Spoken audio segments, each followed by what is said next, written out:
안녕하세요. 지금부터 3시까지 기부금 단체 지정 추천, 의무이행 점검, 기부장려, 전자기부금 영수증 등을 강의하는 공익법인 팀에서 나온 류진이라고 합니다. 이전까지 공익법인 결산공시나 상증세법상 의무에 대한 내용을 강의를 들으셨다면 지금부터는 이제 법인세법상 그 공익법인의 의무 등을 위주로 설명을 해드리도록 하겠습니다. 기부금 단체 지정 추천부터 설명을 해드리겠습니다.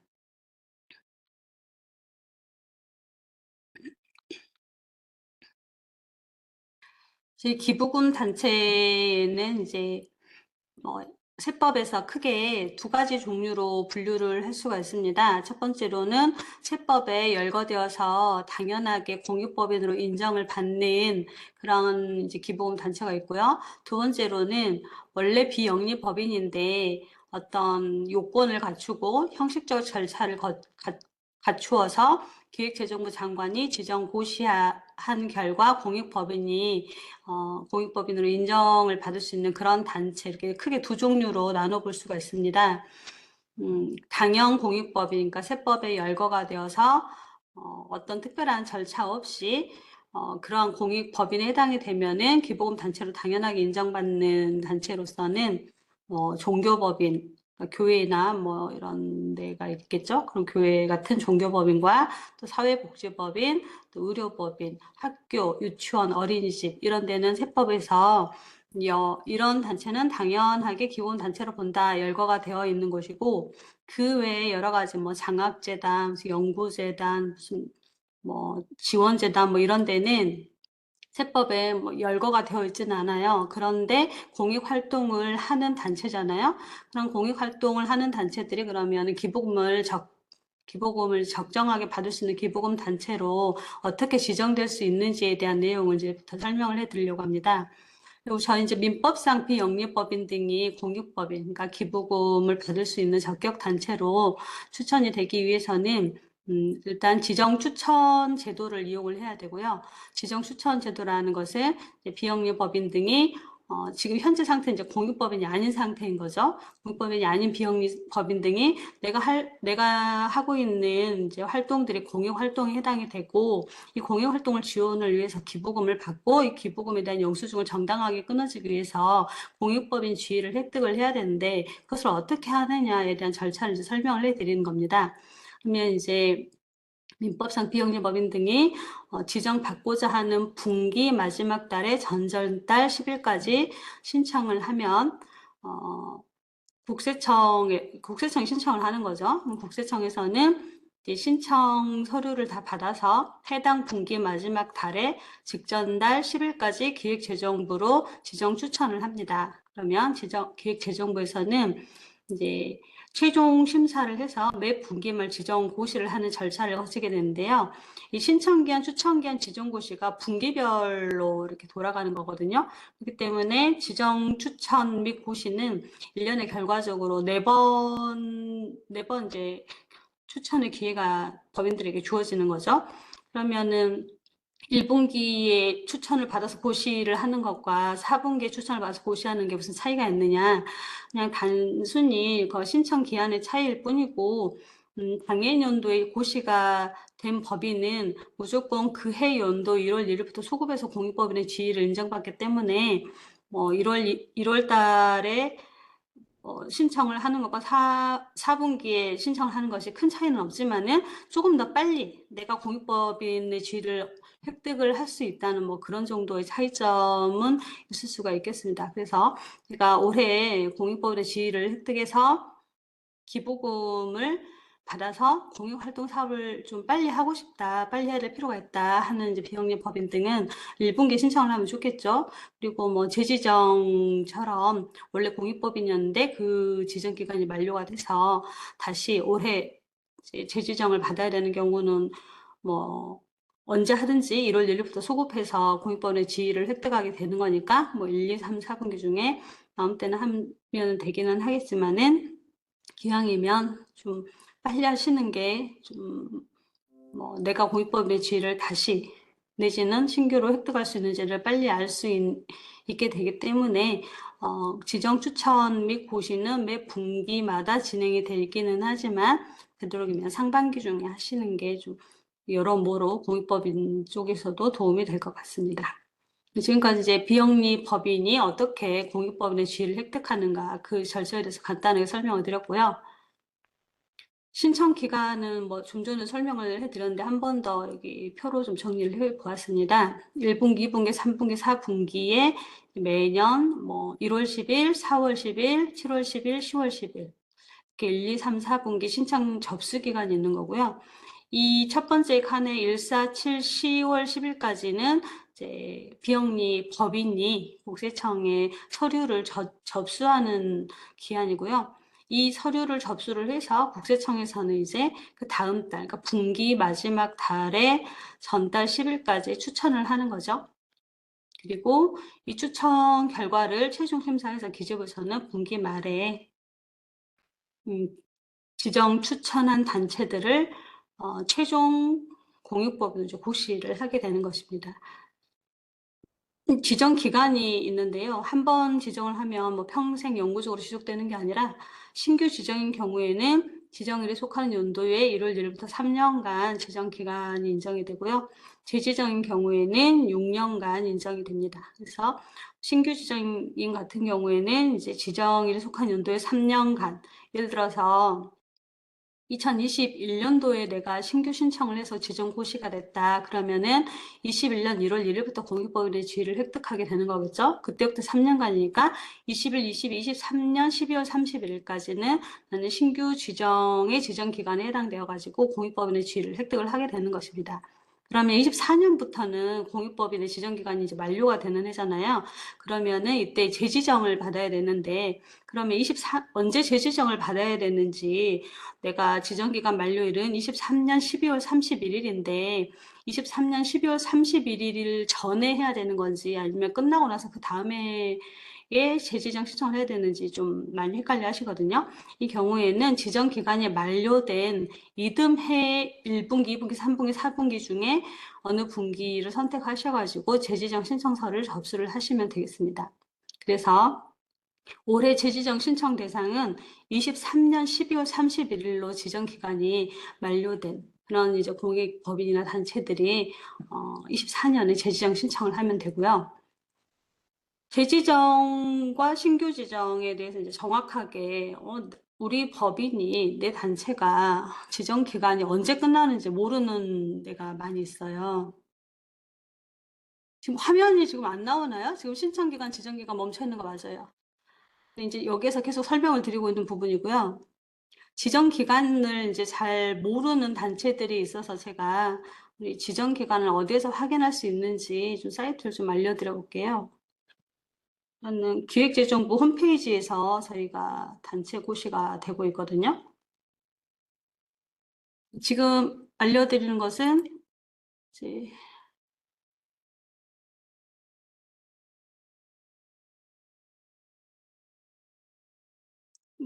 인터넷 보이시나요, 혹시? 네.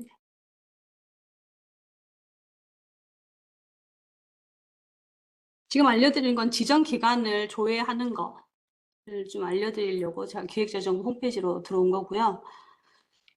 고시 단체 여부도 여기서 조회를 할 수가 있거든요. 여기 이제 기획재정부 홈페이지에 제가 들어왔잖아요. 그럼 기획재정부에 법령을 들어가셔가지고 고시 공고 지침을 들어가시면 이 고시 공고 지침을 검색하게 돼 있고 여기 고시명에서 공익법인을 검색을 하시면 분기별로 지금 공익법인 지정 변경에 관한 고시가 나오죠. 안 보이는가요? 항상 잠시만요.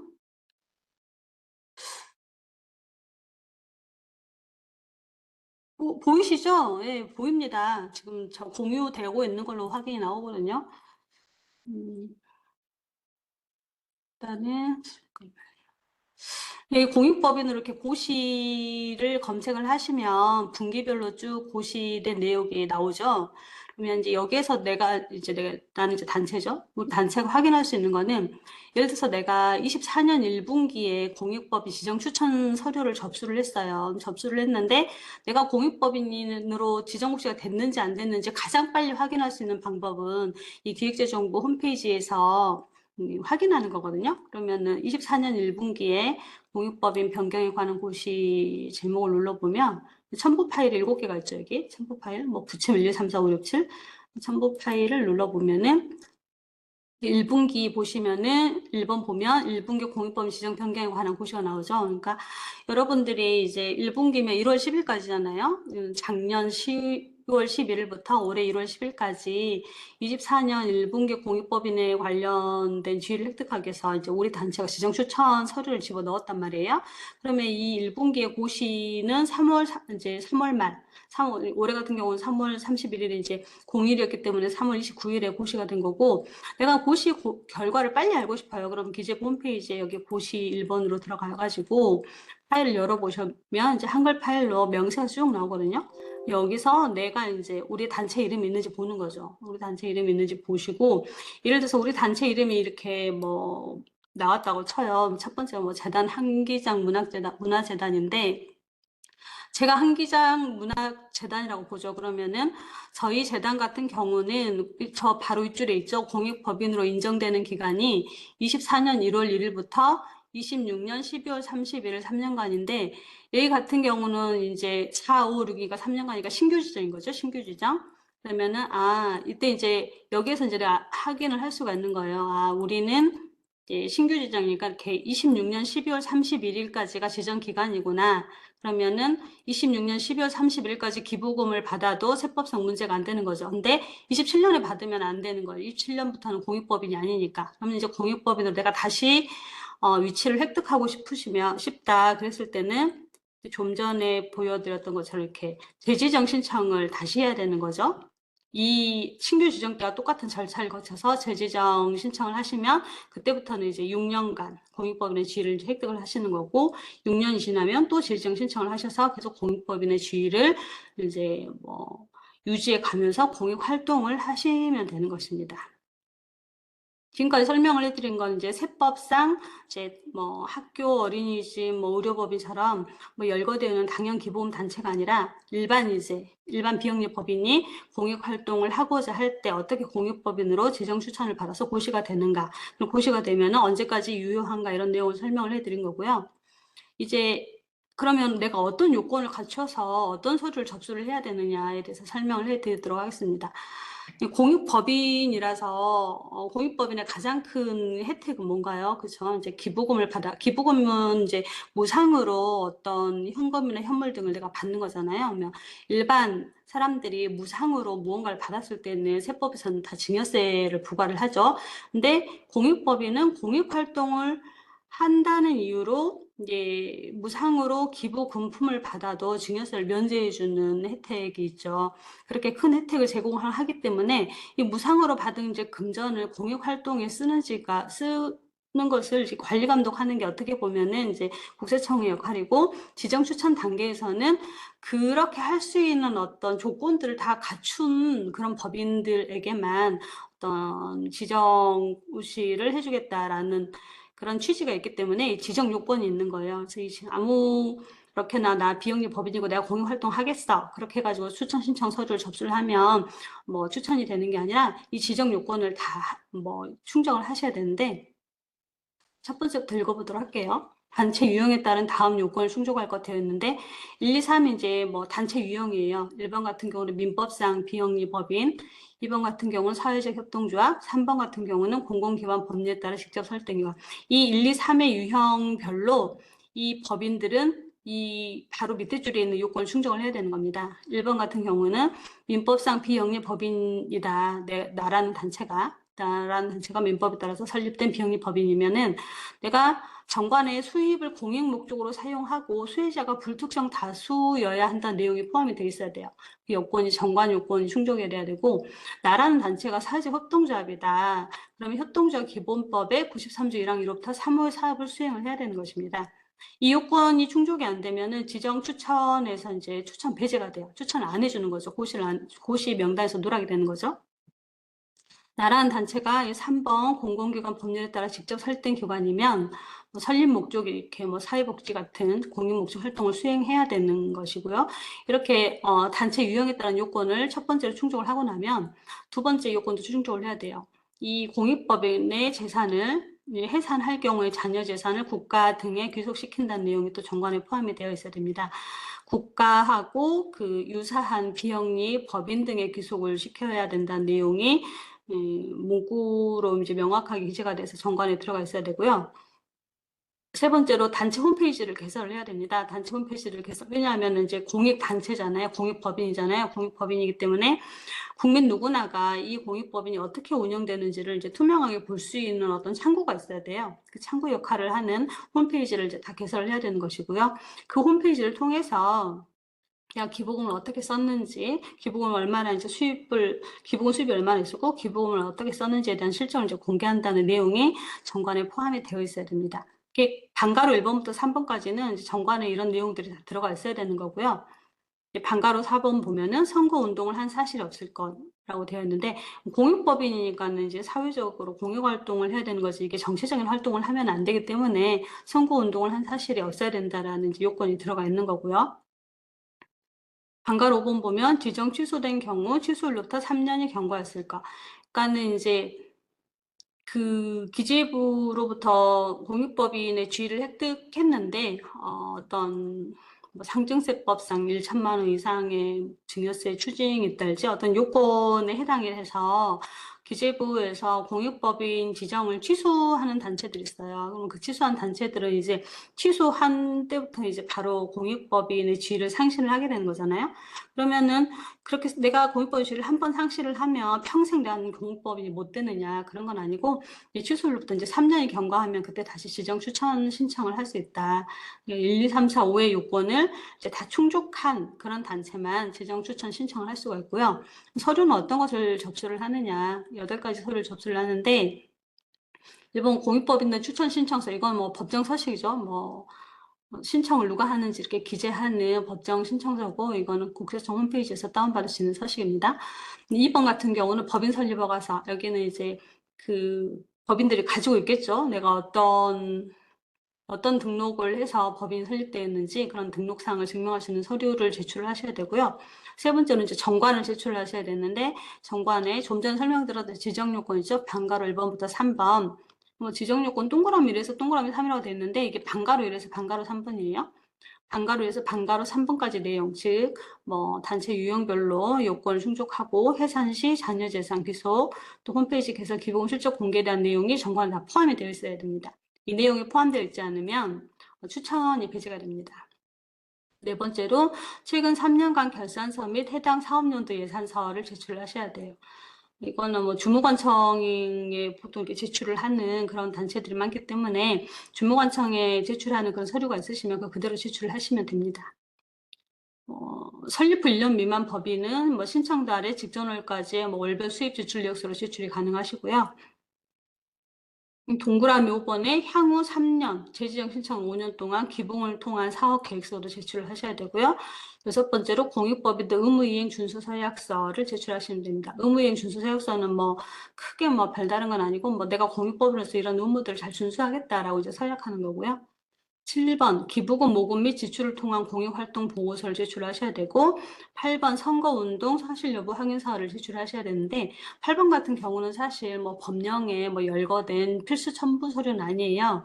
그런데 선거운동을 한 사실이 없다는 것에 대해서 이제 별도로 이렇게 공익법인이 이렇게 증명할 수 있는 그런 것이 이제 없잖아요. 그래서 이제 임의서식이지만 우리가 이렇게 선거운동을 한 사실이 없다라는 것을 이제 뭐 기재부 추천 시에 이제 공익법인의 입장을 이제 뭐랄까 설명한달까 그런 정도의 어떤 서식이라고 보시면 되고요. 그래서 이거는 뭐 법령이 없는 서식인데 이걸 왜 제출해야 되느냐 하면은 이제 선거운동은 사실 없다는 것은 이제 공익법인 측에서 이렇게 확인하는 차원으로 제출을 하신다라고 보시면 되고, 그래서 8번이 뭐 필수 첨부 서류는 아닌데 이 8번 선거운동 사실 여부 확인서가 이제 들어와야지 지정 추천이 된다는 거까지 이제 알고 계시면 되겠고요. 이렇게 기부금 단체로 이제 지정 추천을 했는데 결과적으로 고시가 안 되는 그런 단체들이 있어요. 그러면 그 이유들이 보통 이제 비지정 사유들이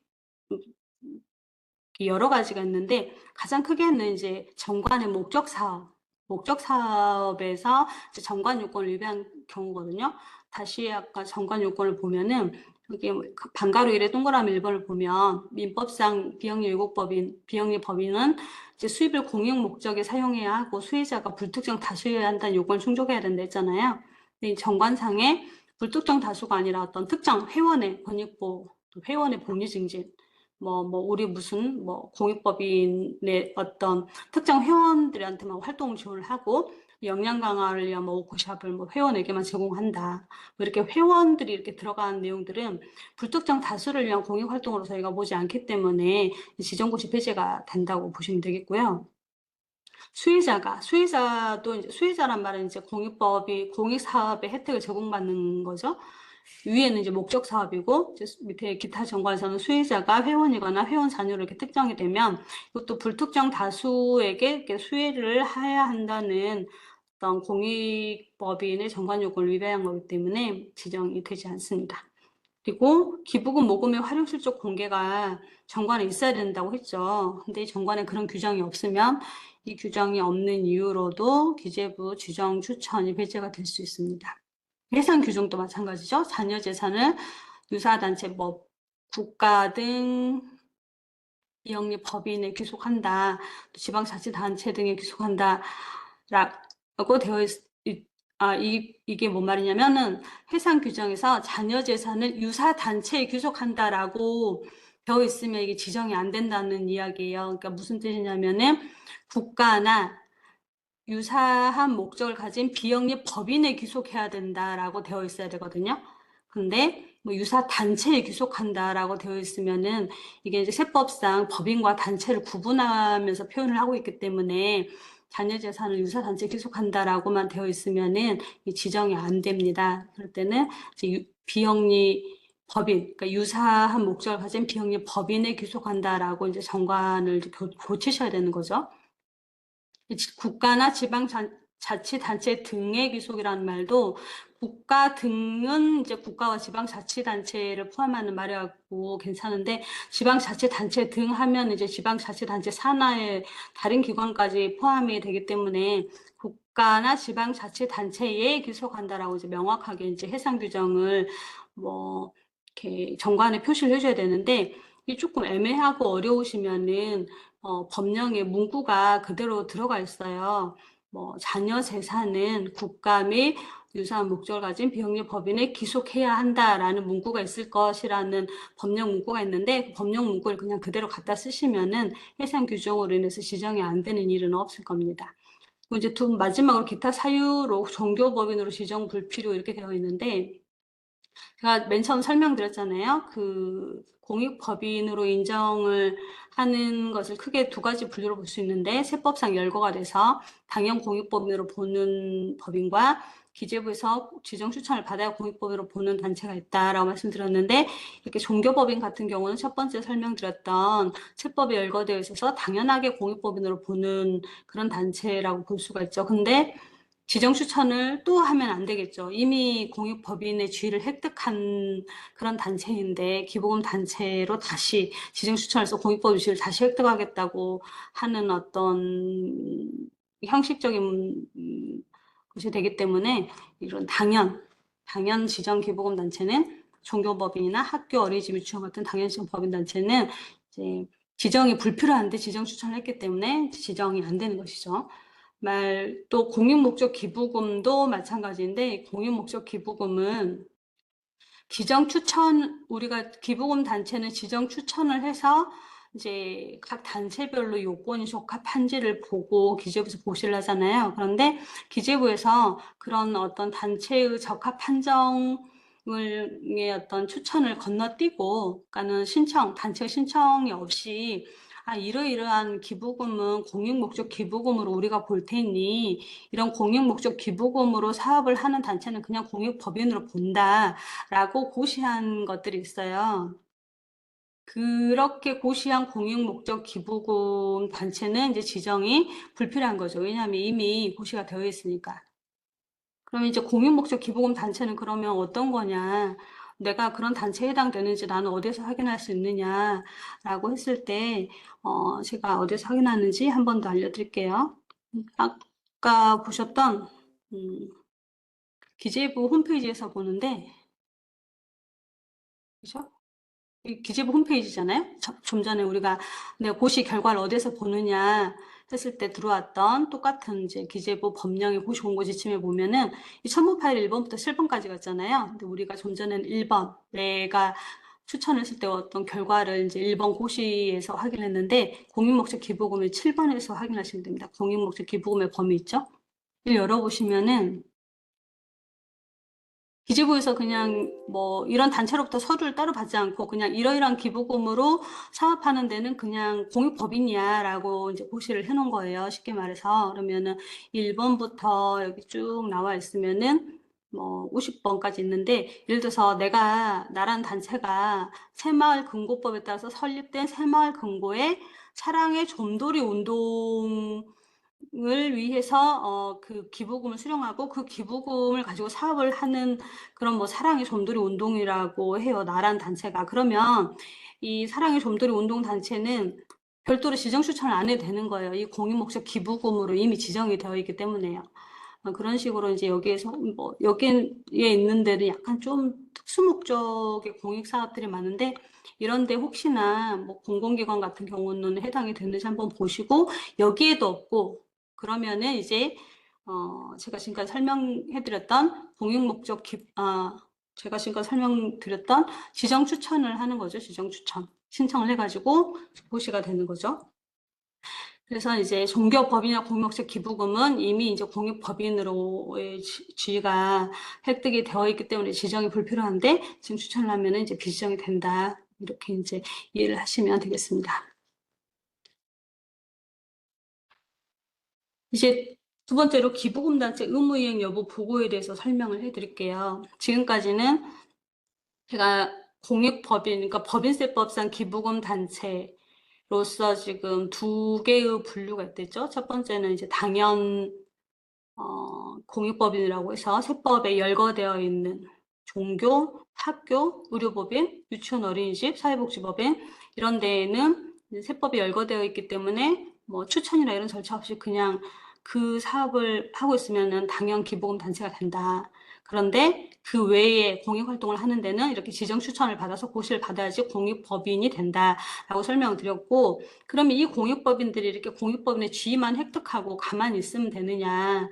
그건 아니고 공익활동을 하겠잖아요. 공익사업을 하겠죠. 쉽게 말해서. 그러면 이 공익사업을 하는 이 단체들이 제가 처음 뭐 중간에 설명드렸지만은 공익법인의 가장 큰 혜택은 뭐예요? 그 무상으로 기부 금품을 받고서도 증여세를 내지 않는다는 게 가장 큰 세제 혜택인데, 그에 따른 어떤 관리 감독이 당연히 뒤따르겠죠. 그러면은 이제 당연 공익법인 말씀드렸던 뭐 종교일지, 종교는 이제 예외니까 뭐 학교나 어린이집, 유치원, 의료법인 이런 데에서 이제 기부금을 받아서 실제 공익사업을 잘 이행을 하고 있느냐, 또 뭐 좀 전까지 설명드렸던 기재부 고시 기부금 단체에도 기부금을 받을 거잖아요. 공익법인의 지위를 획득했으니까. 그러면은 이 단체들이 그러면 그 기부금으로 공익사업을 잘 이행을 하고 있는지를 이제 공익법인이 먼저 그 여부를 점검을 해서 보고서를 제출하고, 그 보고서를 토대로 국세청에서 점검하는 절차가 있어요.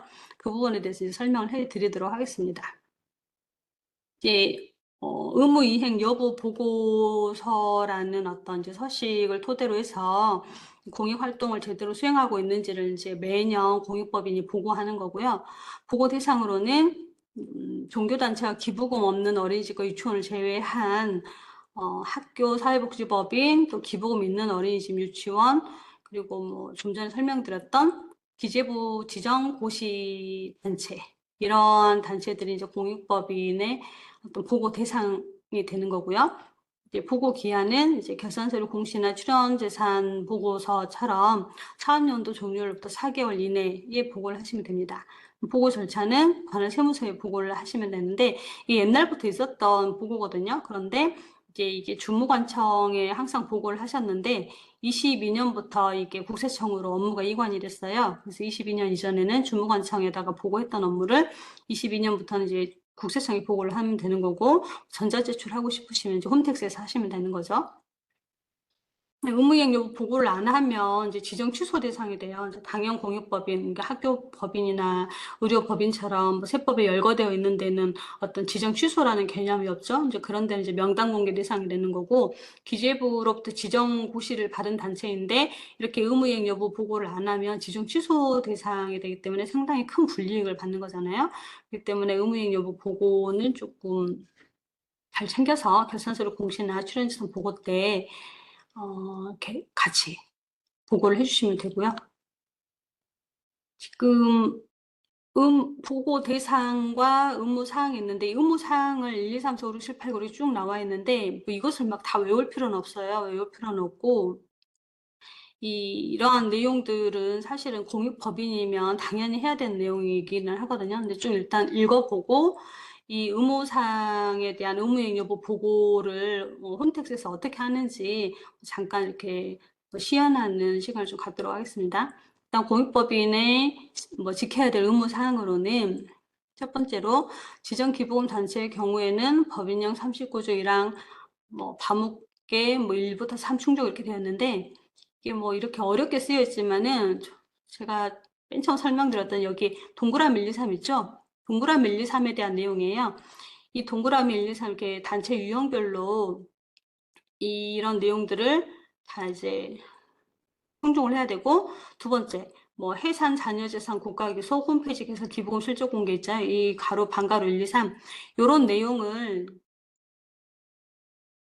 충족해야 된다는 거예요. 이런 내용을 이제 이행해야 된다. 이 정관에 나와 있는 내용대로 뭐 해산 시에는 자녀 재산을 뭐 국가나 유사한 비영리 법인에 기소를 하고, 또 뭐 홈페이지를 개설하고 홈페이지를 통해서 기부금 실적을 뭐 공개해야 된다. 이런 내용들을 이제 다 충족을 해야 된다는 게 첫 번째 의무인 거예요. 두 번째로 이제 수입을 공유 목적에 사용해야 하고 수혜자가 불특정 다수여야 된다라는 이제 의무도 이행해야 되고, 약간 1번과 겹치죠. 세 번째 같은 경우는 기부금 모금액 및 활용 실적을 홈페이지에 공개해야 된다. 이런 내용도 단지 겹치는 내용이긴 한데,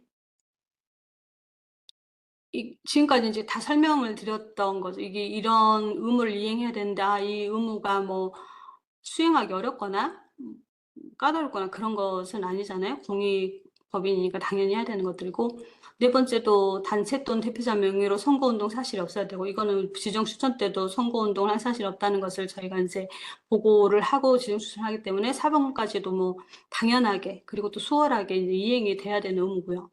5번 같은 경우는 수익의 80% 이상을 목적 사업에 지출한다고 되어 있는데, 뭐 전체 수입에서 지출을 뺀 나머지 80% 이상을 이제 공익 목적 사업에 지출해야 된다, 뭐 이건데, 대부분의 공익 법인들은 이게 거의 다 지켜지고 있죠. 왜냐하면은 뭐 기부금을 일단은 받은 후에 3년 이상 써야 되고, 운영 수익 같은 경우도 80% 이상 써야 되는 여러 가지 이제 규정들을 있고, 그런 규정들을 지켜가면서 공익 활동을 하다 보면은 수익의 80% 이상을 목적 사업에 이제 지출해야 되는 것은 그렇게 어려운 일은 아닙니다. 뭐 공익 활동을 한다고 하는 법인에서 뭐 1억 수익을 뭐 이렇게 투자 목적으로 뭐 불리거나 뭐 이런 단체는 별로 없기 때문에 5번 같은 경우도 뭐 당연히 지켜져야 되는 거고, 지키는데 이렇게 어려운 의무사항은 아니고요. 6번 같은 경우는 5번이 지켜지면 당연히 지켜지는 거죠. 최근 2년간 고유 목적 사업 지출 내역이 있을 겁니다. 신규 개업하는데 아니면은 최근 2년간 고유 목적 사업 지출 내역이 있어야 되는 게 이제 당연한 거고요. 7번 같은 경우는 전용 계좌 개설 및 사용. 우리가 이제 공익법인으로 인정이 되면은 공익법인으로 인정된 날로부터 3개월 이내에 공익법인 전용 계좌를 개설하고 사용하게 되어 있잖아요. 7번 같은 경우도 뭐 어려운 의무가 아닙니다. 8번 같은 경우도 공시 의무는 뭐 매년 4월에 해야 되는 공시, 그거 잘 이행하라는 것이고요. 이번 같은 경우는 외부 회계 감사를 받아야 된다 이렇게 되어 있는데 이 상증세법상 외부 회계 감사를 받아야 되는 대상과 조건이 동일하기 때문에 이것도 법인세법상 기부금 단체라서 뭐 상증세법과 막 다르게 가는 그런 건 없거든요. 그래서 1번부터 9번까지 이런 의무들을 쭉 이행을 당연히 해야 되는 것이고 이 의무를 이제 이행했다는 것을 4월 달에 이제 보고를 하는 거예요. 법인에서. 아, 우리가 이러이러한 의무를 지키게 되어 있는데 법에 따라서 근데 우리가 이것을 다 지켰다 해서 보고를 하는 게 의무이행 여부 보고고 의무이행 여부 보고를 홈택스에서 들어가면 되는데 좀 시연을 좀 해드려 볼게요.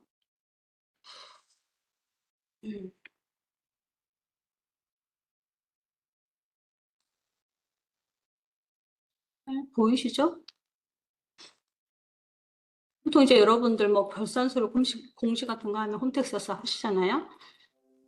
이제 의무이행 여부 보고서도 똑같이 홈택스에서 들어가시면 되세요. 이렇게 공유법인까지 들어가셔가지고 맨 마지막 보면 출연재산 및 의무이행 보고 있죠? 여기 눌러보시면은 맨 밑에 맨 밑에 두 번째, 세 번째군요. 공익법인의 의무이행 보고에서 기부금 단체 제출 있죠? 이 밑에 주무관청 제출 누르시면 안 돼요. 이건 주무관청에서 따로 제출하는 거고 여러분들은 이 공익법인 의무이행 보고를 하는데 기부금 단체 제출로 들어가시라고 하시면 됩니다. 로그인 페이지가 없다고 하는데 이걸 누르시면은 제가 이제 로그인 뭐 아이디가 없어갖고 그런데 이걸 누르면은 그냥 그 공익법인 이행 여부 보고서 서식과 똑같은 화면이 나와요. 그러면 공익법인 의무이행 여부 보고서는 어떻게 생겼냐면 국세청의 이제 서식에서 그걸 한번 보여드려 볼게요.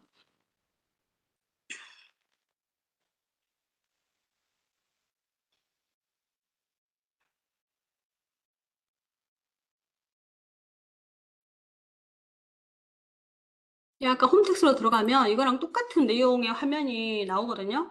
그러면 여기 의무이행 여부 보고서 이게 서식이에요. 이제 여러분이 이거를 이제 제출을 하는 거예요. 이 서식에다가 뭐 수기로 작성해 갖고 출력해서 제출하면 서면 제출되는 거고 이 내용이 아까 로그인 하면 똑같이 뜨는데 거기에다가 뭐 의무이행 여부 여기에다가 온라인이기 때문에 여부를 체크할 수 있게 됐거든요. 여부를 이제 체크를 해서 제출하면 그게 이제 전자신고가 되는 건데 의무이행 여부 이제 단체 기본상 쓰시고 의무이행이 이제 1번부터 이렇게 쭉 있죠. 뭐 가나다가 정관 요건 충족하는지 여부, 그 여부에서 체크를 하시면 되죠. 그리고 실제 운영상 가의무 이행 뭐 불특정 다수를 위해서 공익을 위해서 사용하고 소유자가 불특정 다수이냐 뭐 이런 걸 이행했으면 이를 쓰면 되는 것이고 나 같은 경우도 기부금 모금액 및 활용 실적을 기부금 단체와 국세청 인터넷 홈페이지에 매년 4개월부터 이렇게 각각 공개할 거 이런 내용들. 그러니까 제가 좀 전에 살펴봤던 9가지 내용이 그냥 서식 그대로 들어가 있거든요.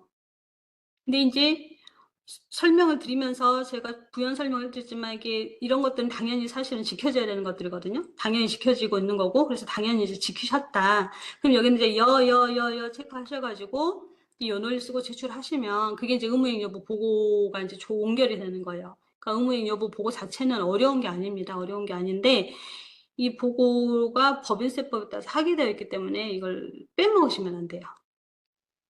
이 의무사항, 아까 서식에 나와 있는 내용을 이제 간단히 정리한 거고, 이것을 이제 내가 다 지켰으면 이제 열하고 보고해서 제출을 하시면 되고,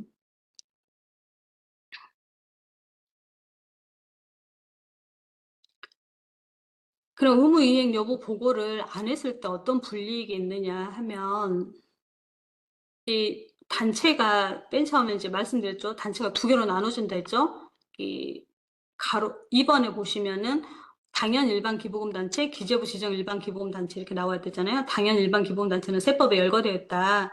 사회복지, 어린이집, 유치원, 학교, 의료, 종교 이렇게 되어 있고 기재부 지정은 국세청장이 추천해서 고시된 단체다. 그러면 의무이행 여부를 보고를 안 했을 때 이제 여기 지정 취소가 된다 이렇게 되어 있는데 지정 취소는 이제 기재부 장관으로부터 지정된 공익법인에게만 이제 제재를 불리게 되겠죠. 당연 공익법인은 지정이라는 개념이 없으니까 지정 취소라는 개념도 없을 테고. 그래서 이제 기재부 지정 일반 기부금 단체인 경우에는 지정 취소 요건이 5개가 있는데 그중에 의무 이행 여부 미보고가 있어요. 그러니까 제가 드리고 싶은 말씀은 방금 살펴봤던 것처럼 한 장짜리 보고서예요. 이 한 장짜리 보고서를, 그리고 이 보고서의 각 항목들이 지키기가 어려운 내용들도 아닌데 이것을 단지 보고를 안 했다는 이유만으로 지정 취소 대상이 될 수 있는 거거든요. 굉장히 페널티가 크기 때문에 의무 이행 여부 보고서를 잘 제출해 주시고, 지정 취소에 관련된 이제 5가지 요건을 좀 더 살펴보면은 상증세법상 의무 불이행으로 1천만 원 이상 추징이 된 경우.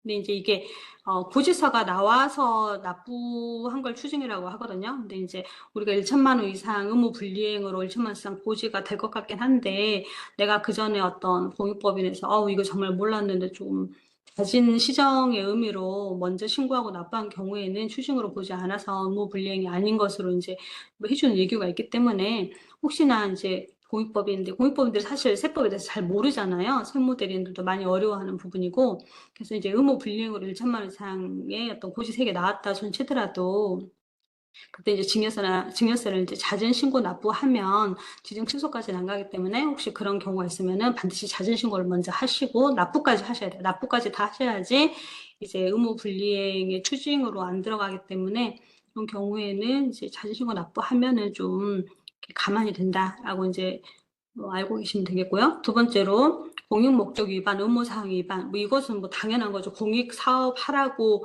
공익법인 지정까지 해줬는데 공익 사업을 목적이 아닌 다른 뭐 개인적인 목적이나 뭐 이런 목적으로, 그래서 공익 목적을 결과적으로 위반한 행위를 하거나, 또 이제 의무사항, 뭐 좀 전에 살펴봤던 9가지 의무사항 있죠? 그런 의무사항 위반을 하거나 의무이행 여부를 보고를 하지 않거나 그러면은 이제 지정 취소에 해당된다는 거. 세 번째로 이제 불성실 기부금 수령단체 명단으로 공개가 된 경우에도 지정 취소가 돼요. 불성실 기부금 수령단체 명단 공개 요건이 몇 개 있는데 오른쪽에 있죠? 오른쪽에 그 명단 공개 요건에 해당이 되면은 또 이제 지정 취소가 된다는 거. 네 번째로 뭐 기부금품법을 위반해서 징역 또는 벌금형이 확정되거나 해산한 경우에는 뭐 당연히 공익활동을 안 하니까 지정 취소가 되겠죠? 이렇게 5가지 지정 취소 요건들이 있으니까 이 부분들은 좀 이제 지정 취소가 되지 않도록 이런 요건들을 위배하지 않도록 좀 공익활동을 하셔야 될 것 같고요. 오른쪽에 명단 공개는 그럼 뭐냐. 이 지정 취소는 이제 기재부 지정 일반 기부금 단체의 경우에는 지정이라는 절차가 있었기 때문에 지정 취소라는 어떤 불이익을 줄 수가 있어요. 그런데 뭐 학교나 어린이집이나 사회복지법인처럼 세법에 따라서 당연히 기부금 단체로 보는 데에는 지정 취소라는 개념이 없잖아요. 그러면 이런 데는 공익활동 안 하면 아무런 제재 사항이 없느냐. 그것은 아니고 이제 명단 공개라는 제재 사항을 두고 있는 거죠. 명단 공개 이제 4가지 어떤 요건을 위배하면은 불성실 기본 수령단체로 명단이 공개가 되는데, 첫 번째는 내용이 똑같죠. 최근 2년 이내 상징세법상 의무불이행으로 1천만 원 추징이 되거나, 두 번째로는 최근 3년간 기부자별 발급명세 미작성 미보관, 세 번째로는 최근 3년 이내 거짓 기부금 영수증 5회 이상 또는 5천만 원 이상 발급한 경우, 네 번째로는 이제 2회 이상 의무 위반하거나 의무이행 여부를 보고하지 않은 경우에도 명단 공개 대상이 된다. 이렇게 이제 알고 계시면 되겠습니다. 제가 지금 되게 말을 빨리 하죠. 지금 사실은 주어진 시간 1시간밖에 안 되는데 설명을 드려야 될 게 너무 많아요. 그래서 제가 좀 본의 아니게 빨리 강의를 진행하고 있는 건 좀 양해를 부탁드리고, 그래서 지금 질문도 사실은 답변을 못 해드린다는 거, 이건 좀 나중에 저희가 뭐 사무실 가서 필요한 부분 답변을 달 수 있도록 하겠는데, 그래서 지금 현재 뭐 질문에 대한 또 답변 같은 걸 좀 못 드리고, 진도를 빨리 빼고 여러분들 알려드려야 될 것을 빨리 최대한 알려드리는 쪽으로 주안점을 두고 교육을 진행하도록 하겠습니다. 이제 기부금 단체의 종류를 처음에 제가 간단하게 설명을 드렸고, 세법에서 열거되어 있는 단체와 기획재정부 장관이 고시해야 되는 단체가 있다. 그리고 그러면 이 기부금 단체들은 어떤 혜택이 있느냐. 무상으로 기부금품을 받았을 때 증여세를 면제받는 혜택이 있다. 그러면은 증여세를 면제해주고 가만히 놔두느냐? 그렇지 않다. 공익활동을 해야 되는 부분이고, 세금을 면제받았기 때문에 이게 이행해야 되는 의무가 있다. 그러면 그 의무는 무엇이냐? 9가지 의무가 있었고, 이 의무를 그러면 이행했다는 것을 어떻게 아느냐? 공익법인이 스스로 체크해서 보고를 해야 된다. 이 보고를 안 했을 때는 그 무슨 불이익이 있느냐? 지정 단체는 지정이 취소가 되고 당연 단체는 이제 명단이 공개가 된다. 여기까지 지금 설명을 드렸고요. 지금 제가 지금까지 설명을 다 드린 이 법인들은 지금 뭐 어떤 법에 나와 있는 내용이냐면은 제가 오기 전에 이제 강의를 하셨던 분 있잖아요. 그분이 이제 설명드렸던 또 공익법에 여러 가지 의무가 있었을 거예요. 그 의무는 상속세 및 증여세법상 그 의무예요. 그러면 제가 지금 설명해드리는 의무는 뭐냐? 또 법인세법에 따른 의무거든요. 그러면 왜 이 두 개의 법에서 이렇게 따로따로 규정을 하고 있느냐? 한꺼번에 좀 하면 되지. 그 이유는 상증세법상 의무는 공익법인으로서 증여세를 면제받은 데에 대한 어떤 관리 감독의 요건으로서의 상증세법상 의무가 있는 거고요. 제가 지금까지 설명해 드리는 건 법인세법상 의무는 상증세법이랑 거의 다 겹치는데 법인세법에서 한 번 더 규정하고 있는 이유는 이제 기부금 단체로서 기부금을 받고 기부금 영수증을 정당하게 발급을 해주잖아요. 그러면은 기부자는 그 발급받은 기부금 영수증 가지고 세액공제까지 받잖아요. 그러면은 이렇게 기부금 단체로서의 어떤 혜택을 법인세법에서 한 번 더 주는 거예요. 기부자 세액공제까지. 그러면 이제 법인세법에 따라서 이제 상증세법에서는 규정할 수 없는 추가적인 어떤 의무들을 이제 규정을 하는 거예요. 기부금 단체로서의 의무. 기부금을 받고 기부금 영수증을 발행을 하고 그 기부금으로 공익 목적 사업을 해야 되는 그런 단체로서의 의무를 법인세법에서 한 번 더 규정을 하고 있는 거거든요. 그러니까 상증세법상 의무랑 많이 비슷하면서도 일부가 조금씩 달라요. 결산서류 공시나 출연재산 보고 같은 경우는 상증세법에 규정된 의무이고, 제가 지금까지 뭐 한 장짜리 보고서 간단하지만 상당히 중요한 거니까 꼭 4월 말까지 뭐 결산서류 공시할 때 보고해 주세요라고 했던 이 의무행위부 보고서는 법인세법에 규정된 그런 보고서인 거죠. 그러면 지금까지 이런 기부금 단체의 종류, 지정 추천, 의무이행까지 해드렸고, 이제 명단 공개의 어떤 요건으로 두 번째를 보시면 최근 3년간 기부자별 발급 명세 미작성 미보관 이 내용 있잖아요. 근데 이게 지금 이 부분에 대해서 이제 언급을 드린 이유는 이제 전자세금 계산서 제도를 이제 전자기본 영수증 제도를 설명을 해드리려고 제가 언급을 하는 건데, 전자기본 영수증 제도를 이제 이어서 설명을 드릴 거예요. 제가 좀 전에도 말씀드렸지만은 제가 지금까지 설명을 드리고 있는 이유는 법인세법에 따른 적격 기부금 단체로서의 어떤 종류, 의무 이행 여부, 그리고 그에 따라서 이제 기부금 영수증을 이제 발급받는 어떤 단체로서 기부금 영수증에 관련된 내용도 따라 들어오겠잖아요. 기부금 영수증을 발급하는 어떤 법인으로 규정을 법인세법에 하고 있고, 법인세법에서 그 단체들에게 이러이러한 의무도 부여하고 이렇게 종류별로 구분도 하고 있기 때문에, 그러면 이제 기부금 영수증을 잘 끊어야 된단 말이에요. 쉽게 말해서 거짓 기부금을 영수증을 끊으면 안 되고 불성실하게 끊어도 안 되는 거죠. 그래서 거짓 기부금 영수증을 끊으면은 제재사항으로 이렇게 명단 공개가 있는 거고, 기부자별 발급 명세도 세법에 따라서 작성과 보관하게 되는데 그걸 안 하면은 명단 공개 대상이 되는 거예요.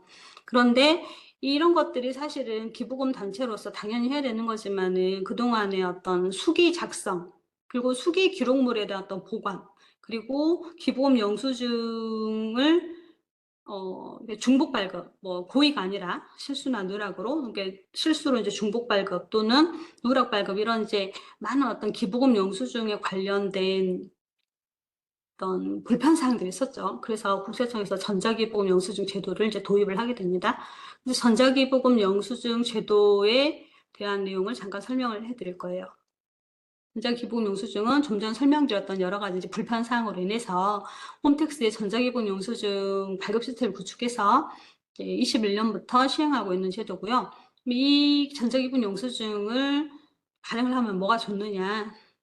제가 좀 전에 설명드렸던 것처럼 원래 이제 기부금 영수증을 발행하는 단체는 기부자별 발급 명세를 작성 보관해야 되고, 국세청장 등이 요청하는 경우는 그 작성 보관한 명세를 제출을 해야 됩니다. 그리고 매년 6월 기부금 영수증 발급 합계표를 제출해야 되는 의무가 있죠. 근데 전자기부금 영수증을 이제 발급하는 단체는 이 모든 의무들이 면제가 됩니다. 왜냐하면은 국세청에 전자기부금 영수증 자료가 있으니까 이런 것들을 이제 단체에서 굳이 작성 보관하고 제출하거나 그럴 필요가 없겠죠.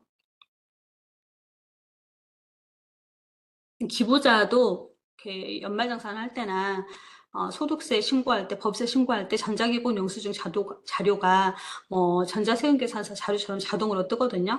그러니까는 기본 단체 입장에서도 영수증을 수동으로 발급을 해주거나 팩스로 보내거나 이메일로 보내는 어떤 그런 관리 비용이 상당히 절감이 되죠. 그리고 발급도 편하고요. 이런 이제 전자기본 영수증 제도가 있고, 네, 이 발급 방법이나 발급 내역은 이제 나중에 캡처 화면이 있거든요. 실제 발급하는 화면에 캡처 화면을 보면서 설명을 해드리도록 할게요. 메인 메뉴를 통해서 전자기본 영수증 포털로 이제 이동을 하시면 여기 쭉 화살표 따라오면 기부금 단체 메뉴 있죠? 5가지. 이제 기부금 영수증을 발급하기 위해서는 이 기부금 단체 5가지 메뉴를 하시면 되고, 이 개별 발급, 이 5개 메뉴를 한번 살펴볼게요. 첫 번째 개별 발급, 두 번째 일괄 발급 있죠. 이거는 이제 발급의 종류만 다를 뿐이지 발급하는 메뉴고요. 세 번째로 발급 신청 관리, 이런 것들 이제 발급 신청 관리, 발급 목록 관리, 이런 것들 이제 수정이나 이렇게 삭제 이런 거와 관련된 내용이고요. 맨 마지막에 발급 권한 신청 관리가 있는데, 제일 처음으로 해야 될 것은 발급 권한 신청을 먼저 하셔야 돼요. 전자기본 영수증은 말 그대로 세법에서 정한 적격 기부금 단체만 끊을 수 있는 기부금 영수증이거든요. 그러니까 아무 단체 나와가지고 기부금 영수증 발행을 하면 안 되겠잖아요. 그래서 전자기부금 영수증을 내가 발급을 하기 전에 적격 기부금 단체인지 먼저 세무서에서 확인을 받아야 돼요. 그럼 확인을 받기 전에는 이제 기부금 단체가 확인해달라는 어떤 신청 절차가 필요하겠죠. 그게 바로 발급 권한 신청입니다. 전자기본 영수증을 최초로 발급하기 전에 발급 권한 신청을 먼저 하셔야 되고, 주의하실 점은 맨 밑에 이 박스 있죠. 이 첨부 서류에 대한 내용인데, 이 첨부 서류에 대해서 이렇게 설명을 해놨어요. 신청 시 필요한 서류에서 첫 번째로 법인 설립 허가증, 허가증이 없는 경우에는 주무관에서 받은 인허가증이나 시사신고증 이렇게 되어 있죠. 이렇게 개별 종교단체인 경우에는 소속 증명서 제출 이렇게 되어 있는데, 위에 이제 처리 정보에 인적사항이나 이런 내용들을 좀 쓰시고, 첨부 서류를 잘 첨부를 해주셔야지 발급 권한이 빨리 처리가 되거든요. 휴대전화 번호를 기재하셔야지 신청 결과가 문자로 가니까 발급 권한 화면에서 이렇게 신청을 하시고, 이제 신청을 해서 승인되면 그때부터 기본 영수증을 발급을 할 수가 있는 거예요. 그러면 이제 개별 발급과 이제 일괄 발급이 있는데, 개별 발급 말 그대로 건건히 발급을 하는 거예요. 오늘 한 건 발급할 때 쓰는 화면이고요.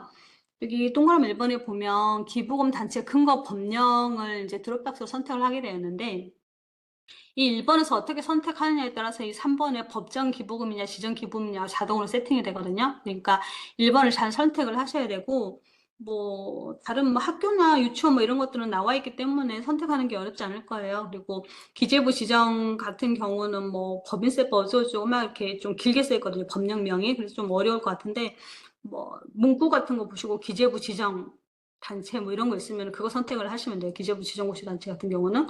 그러면 이제 1번을 선택을 하시면 이제 3번 같은 경우 이제 지정으로 자동으로 세팅이 될 거고요. 2번 같은 경우는 개인이나 사업자 번호, 주민번호 이런 거 당연히 되는 거고, 익명 발급도 됩니다. 익명 발급도 되고, 그러면은 처음에 익명 발급하면은 나중에 실명 전환을 못 하느냐, 아니 할 수 있거든요. 그러니까는 기부자가 익명 발급을 요청할 때는 그냥 익명을 하시고, 나중에 익명 발급 원했는데 실명으로 전환해주세요 하면 나중에 실명으로 전환하시면 되니까 이 익명 발급도 있다는 거. 그리고 이제 신청 구문에 보면 휴대전화 번호도 있죠. 현금 영수증처럼 휴대전화 번호로도 기부금 영수증을 발급을 할 수가 있거든요. 대신에 이제 현금 영수증처럼 그 기부자가 휴대전화 번호를 이제 등록을 한번 해주셔야 돼요. 그래야 휴대전화 번호가 이 기부자라는 걸 인식을 해가지고 기부금 영수증이 적격으로 발급될 수 있기 때문에 휴대전화 번호로 주민번호를 노출하고 싶어 하지 않는 분들이 요새 많잖아요. 그래서 휴대전화 번호로 기부금 영수증 발급을 할 수 있지만은 휴대전화 번호를 할 때는 이제 그 기부자가 한번 등록을 해줘야 된다. 휴대전화 번호를. 그런 내용만 좀 알려주시면 될 것 같고, 개별 발급하셔서 등록을 하시면 실시간으로 발급이 됩니다. 일괄 발급은 엑셀에다가 첨부 서류 양식이 있거든요. 엑셀에다가 이제 쭉 기부자 자료를 이제 업로드 해가지고 하는 거고, 중요한 건 이제 오류 조회를 하셔야 돼요. 점검 결과 하셔가지고 오류 점검을 하셔갖고 오류가 난 건들은 오류 조회해서 어디가 오류가 났는지를 확인하셔가지고 오류를 다 정정하셔서 올리셔야 됩니다. 오류를 정정을 안 하면 오류 건은 빠지고 발급이 돼요. 이거는 좀 유의하셔야 되고, 일괄 발급 제출 내역 확인은 이제 뭐 오류가 뭐 몇 건인지 그런 거 확인하는 거니까 여기서 오류가 있으면은 삭제하고 삭제 버튼이죠. 삭제하고도 다시 업로드를 하시거나 아니면 오류 발생 건이 여기서 확인이 되잖아요. 이렇게 순번으로 14건이 오류도 하면 14줄 나올 건데 그 14줄만 따로 개별 발급을 하셔도 돼요. 그러니까 1000건을 올렸는데 999건이 정상이고 한 건이 오류예요. 그럼 한 건 때문에 다시 내가 업로드 해가지고 오류 점검하고 귀찮잖아요. 그러면은 999건만 일괄 발급으로 그냥 등록을 하는 거예요. 오류는 냅두고. 그리고 이 오류 건에 대해서 한 건만 개별 발급 하셔도 돼요. 그렇게 하셔도 되고, 아니면 오류가 뭐 1000건 중에 100건이 오류다. 그럼 다시 일괄로 다시 업로드하는 게 낫겠죠. 그렇게 이제 선택을 하셔서 발급하시면 됩니다. 기부자 요청에 의한 전자기본 영수증 발급 화면이 있어요. 이거는 뭐냐면은 기부자가 기부를 하고 나서 내가 전자기본 영수증이 끊어졌나 하고 들어가서 봤는데 안 끊어진 거예요. 안 끊어지면은 홈택스에서 바로 공익단체에다가 기부금 영수증 안 끊어졌으니까 좀 끊어달라고 요청을 할 수 있는 화면이 있거든요. 기부자가 그렇게 요청을 하면 공익법인이 이제 알림이 오는 거죠. 기부자 요청에 의해서 이렇게 들어왔다. 그러니까 확인을 하고 끊어줘라. 알림이 오면 이제 공익법인이 들어가가지고 확인을 하는 거죠. 아, 이 기부자가 이렇게 기부금 요금을 끊어달라고 했는데 내가 정말 안 끊었나? 실제로 이제 끊었는지 안 끊었는지 확인을 해가지고 뭐 끊었는데 이 사람이 잘못 알고 보냈을 수도 있잖아요. 그러면 이제 다시 이제 내용을 쓰고 반려를 하시면 돼요. 아, 몇월 며칠 날 끊었습니다. 확인해 보세요 하고 이제 반려를 하면 되고 이분 요청을 보니까 실제로 우리가 안 끊은 게 맞아요. 누락이 맞아. 누락이 맞으면은 이제 기부금 기부 내용 여기 입력해 갖고 등록해서 승인 처리하면은 이제 그때 기부금 영수증이 이제 끊어지는 겁니다. 여기 이제 조회 화면이고요. 이 조회 화면에서 이제 수정이나 내려받기 삭제 다 가능한 거고요.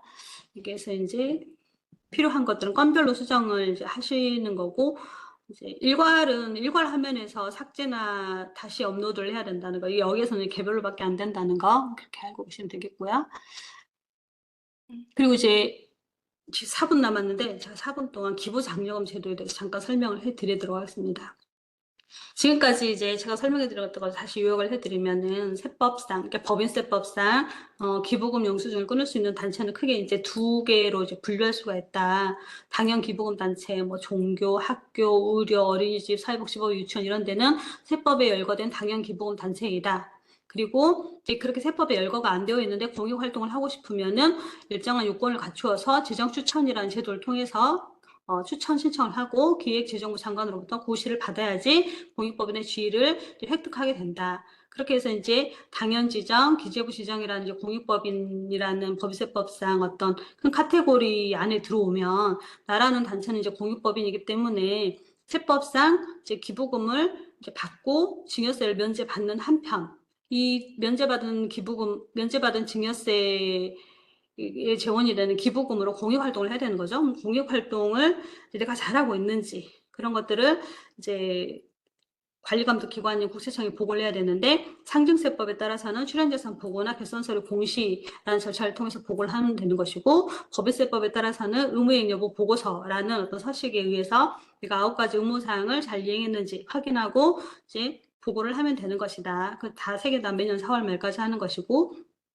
그렇게 하고 이제 공익법인의 지위가 이제 나는 이제 유지가 되어 있는 단체이기 때문에 1년 내내 이제 기부금을 받고 그 기부금에 대한 기부금 영수증을 발행을 하면 되는데 전자기부금 영수증이라는 제도가 있고 전자기부금 영수증 제도를 이용을 하면 각종 면제가 각종 의무가 기부금 영수증 관련된 의무가 많이 이제 면제가 되니까 이용을 장려한다라는 내용을 이제 전달을 해드렸고요. 이 기부장려금 제도는 뭐냐면 이 기부금 영수증을 이제 기부자가 받잖아요. 기부자가 기부금 영수증을 받으면은 기부자는 자기 소득세, 그러니까 뭐 개인이면 소득세고 법인이면 법인세겠죠. 자기의 어떤 소득할 세금에 대해서 이제 기부를 했기 때문에 이제 나라에서 좀 기부를 장려하는 차원에서 세액공제, 소득공제라는 어떤 공제제도를 두고 있고 기부자는 기부금 영수증으로 공제를 받잖아요. 그런데 기부장려금이라는 것은 기부자가 받고자 하는 세공제 상당액을 다시 기부할 수 있는 그런 제도예요. 다시 한번 설명해 드릴게요. 기부자가 기부금 영수증으로 공제를 받을 수 있는 세액이 있겠잖아요. 그 공제받을 세액 상당액을 다시 기부하고자 하는 의사를 밝혔을 때 그 기부세액 공제 상당액이 이제 기부장려금이라는 이름으로 다시 기부가 되는 제도예요.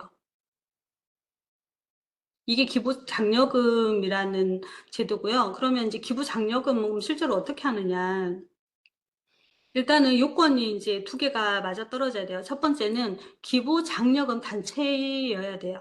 그러니까 내가 세액공제를 받는데 저는 세액공제 그것조차도 기부하고 싶어요. 그런데 아무 단체나 세액공제 상당액을 기부금 장려로 신청할 수 있는 게 아니라 기부금 장려금을 받을 수 있는 단체가 있거든요.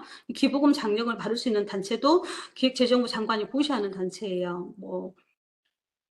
좀 월드비전이나 이런 좀 큰 단체들이 몇 군데가 이제 기부금 장려금 단체로 이제 지금 현재 고시가 되어 있고, 그런 단체에다가 내가 기부를 했는데 그 기부금 영수증을 받아서 내가 기부세액 공제 상당액이 발생했을 때 그 기부세액 공제 상당액을 다시 그 기부금 장려금 단체에다가 저 세액 공제 안 받을 테니까 이것까지 그냥 기부금으로 써주세요라고 신청을 하는 거예요. 그러면 이제 기부금 장려금 단체에서는 그 신청서를 받아가지고 국세청에다가 이제 제출을 하는 겁니다.